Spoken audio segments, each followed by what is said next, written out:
Hey everyone, it's Tim with Collect Jurassic, and we're back with another Mattel Jurassic World toy unboxing. We're looking at something pretty different today. They're these basic 12-inch figures of Scorpius Rex and Parasaurolophus. I'm actually very excited about these unique releases, not the normal, 3.75-inch stuff that we usually cover, but Parasaurolophus will actually scale with them. I'm going to do some really cool comparisons, and you'll see. And Scorpius Rex is also pretty cool too. There's a surprising amount of detail on this for a basic figure, and we'll, of course, do some comparisons to the other Scorpius Rex figures there as well. But really cool. These basic figures, they're about $10. Right now you really can't find them anywhere but Meijer in the US. I actually had to grab these off of Amazon, another website, for a little more than I wanted to pay. But if you could find these figures for $10, it's really cool stuff, and we're going to take a look at why when we unbox these. So let's go ahead and get started. We'll go ahead and start with Parasaurolophus first. A herbivore. Again, these are the 12-inch basic figures. They've been doing them since Fallen Kingdom came out, actually, when Mattel got the license. You can actually see in the back here some of the other figures they have. They've done Blue. I think they've done another Raptor, a bunch of different Pteranodons. Spinosaurus was a hot one. A couple different Dilophosaurs. And then randomly they did a Proceratosaurus too. They've done a couple other ones, and I'll do a comparison with the Indoraptor they've done too.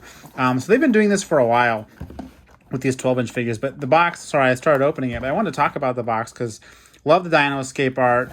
These T-Rex they have on the side is really cool. You can also see renders of the figure and how to assemble it. Pretty simple. Snap the tail on, but nice full color, full box. Even though this is a cheaper toy at $10, the box is still very nice. Of course, you have the window inside too. I like it. It reminds me of like a Barbie or something. I've always liked these boxes. Well, let's go ahead and get Parasaurolophus out. The tail's just kind of wiggling around in there. So it comes out. There's the window box, and you can see she's in here wrapped tight in this artwork. Oh, that's cool. It's got the artwork in the back. Let's go ahead and snip these. Barely getting held in there. But you can see that in the back there's like the full artwork for Dino Escape. Really cool. Love the fences and the Pteranodons and stuff. But if you want something to display your figures with, it comes with that. You just got to take the plastic pieces out and you're good to go. And here's the Parasaurolophus, which again, you pretty much just put the tail in. It looks like there's a peg on the tail and then a peg in here. So you really can't install it upside down. It's got to use some pressure though. Still didn't get it. All right, come on. There he goes. Wow, a kid could not do that.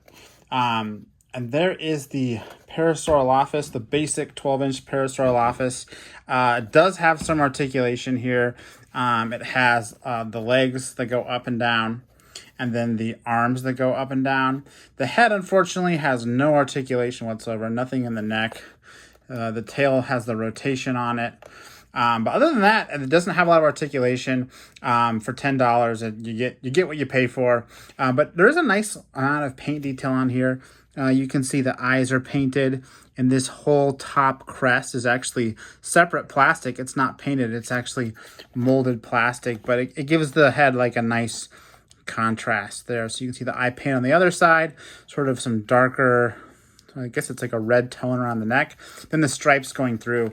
If you've collected Mattel Jurassic, you know that this actually looks very similar to the other Parasaurolophuses, which I'll go ahead and put here on the shelf. And they actually scale quite nice alongside them too. It's almost the same scale. This is the very first Parasaurolophus we got, the dual attack version. So you can see they have very similar colors. Obviously, the basic one is a little bit more saturated. It's got a little bit more yellow. And then we have the Camp Cretaceous one, which in and of itself is sort of in between them.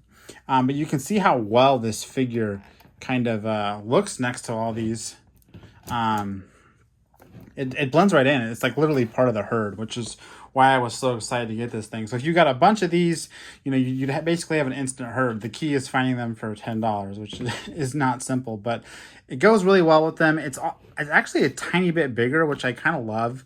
It kind of gives it sort of like a just like a bigger adult, I guess, than the other Parasaurolophuses in your herd. And I also, you know, I should get a human here too. Who can I grab? Let's go ahead and grab Claire off the shelf up here.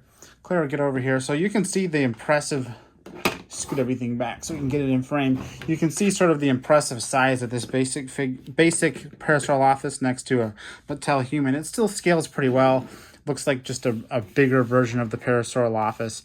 Of course, with some articulation, you can do, you know, some other poses too. I think I can actually get, yeah, it'll stand up pretty nice there too. So pretty cool. I love how it has the same exact hand poses as the other figures, with like the hand splayed back, and then the other hand with the toes pointed on the ground.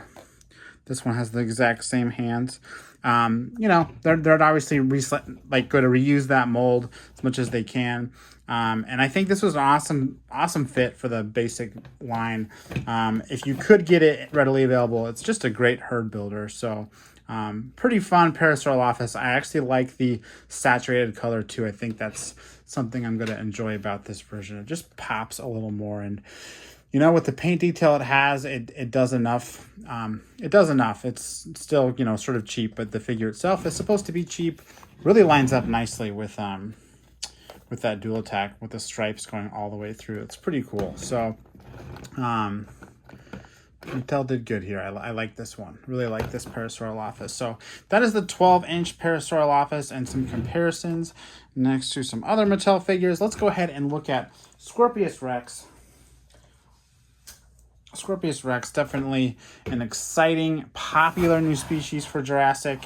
Since Camp Cretaceous, I think everyone's been pretty excited about this one. The toys have been super popular too, so I'm guessing this one will be pretty popular as well. But let's go ahead and open this one up. The box is literally the exact same as the Parasaurolophus box, so we'll cut right to the chase. Pun intended. Do I even need... Oh, that's weird. This one was taped, but the other one wasn't taped. What that's about. Let's go ahead and open this box. We'll just rip it open a little bit. Slide Scorpius out. Put the box aside so it comes on that artwork as well. All flattened up here, sleeping. And we'll snip. This one's tail is actually held in too. Parasaurolophus's tail was just flying all around in that box. Pop that out. Same thing, we have a tail that we have to connect. That's how they get them to fit in these smaller boxes. It's another thing that makes these figures budget is that they don't take up as much shelf space because of how the box is constructed. Here, let me get this. Oh, that one went in way easier. And there is the Scorpius Rex, and you can already see this is actually pretty impressive for a basic figure. The thing that jumps out to me, because I've been collecting these for a while, is the teeth. I mean, the teeth are all painted.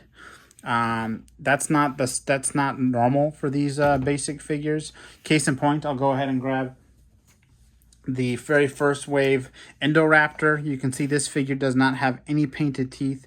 They did paint the eyes, but the teeth are just black. But for this newer Scorpius Rex, they painted the teeth, which I think makes a huge difference. It makes the figure look way more like its self in the show design. But it's funny how thin these figures are, because they do have to fit in those narrower boxes. I mean, can you see how thin Scorpius is? And Indoraptor's even thinner. It's almost like a couple inches. From the side, it looks cool, but then once you kind of look at it, you know, straight on, it's like, oh, that's a very narrow animal. And Scorpius is the same. It's very narrow, but from the sides, it looks great. And it has all the detail of the Scorpius Rex. If we do a comparison with the Mattel figure here in a second, you can see, but just the figure by itself, you can see it has the painted underbelly. Again, I know I marked on the teeth, but the eyes are painted. Also has these ridges on top with like the random bumps and warts, and also has spikes on the tail, just like the Mattel figure. So let's go ahead and get that one out and do a little comparison. You can see the electric version in back is definitely bigger. but the detail on them is very similar. Even if this guy is a little bit smaller, a little bit narrower with less articulation, the detail, like the fidelity, is almost identical amongst both these figures. Again, you can see just how thin the basic figure is to the electric version to fit in that box. So it's just a very thin figure. We'll also go ahead and get the third Scorpius out. Why not? That's the one that came with Kenji. It's got more articulation, and I would say it is almost the exact same size as this new basic Scorpius I just unboxed. They are almost exactly the same length. Basically the same length. This one's tail's a little, not, that's just the camera playing tricks on you. Their tails are exactly the same length. Again, that actual Mattel toy is a little bit beefier, whereas the basic figure is very thin. But I mean, next to these, it's not like it looks dramatically cheaper. The basic figure, I mean, it still looks every bit as Scorpius Rex like as these other ones, even if it's a little bit thinner and has less articulation. Speaking of articulation, it does have the arms that move and the legs that move, pretty standard, and the tail that moves. No jaw or mouth articulation, just those basic articulation pieces, but it allows you to do enough. And again, it's just funny how close it resembles the electric Scorpius in detail. It's very, very similar, all the same details. I obviously used probably the same base model and kind of simplified it for this budget release. So that is the basic Scorpius Rex. Go ahead and stick it next to the basic Parasaurolophus. Again, these figures are meant to be a little bit on the cheaper side. They're actually for other markets, that don't get like as much shelf space, where they can sell $50, Indominus or $50 electric Scorpius Rexes. Like, they can't sell those bigger toys, so they kind of go for smaller shelf space, and therefore you get a little bit more of a basic figure like these 12-inch figures, but they're still super fun. I love how these two in particular kind of scale with human figures. That's not always the case. Like the blue they came out with is just giant compared to 3.75-inch figures, but for these, I mean, they work really well. Good alternative, or good herd builders if you want to add a bunch more Parasaurolophus to your herd, or you just want a third Scorpius Rex. These are both really good options. Again, if you live by Meijer stores, they're starting to have them. I'm sure they'll show up at Dollar General eventually, and hopefully Amazon and stuff like that. Probably won't find these in Target or Walmart because of all the other toys those stores already have, but all the same, they should be there should be relatively simple to find. It's just if you'll be able to pay $10 for them, which is how much they should go for, which makes them a deal. But I think that's all I have to say about these. I hope you enjoyed this unboxing. Again, I'm Tim with Collect Jurassic, and thanks for watching.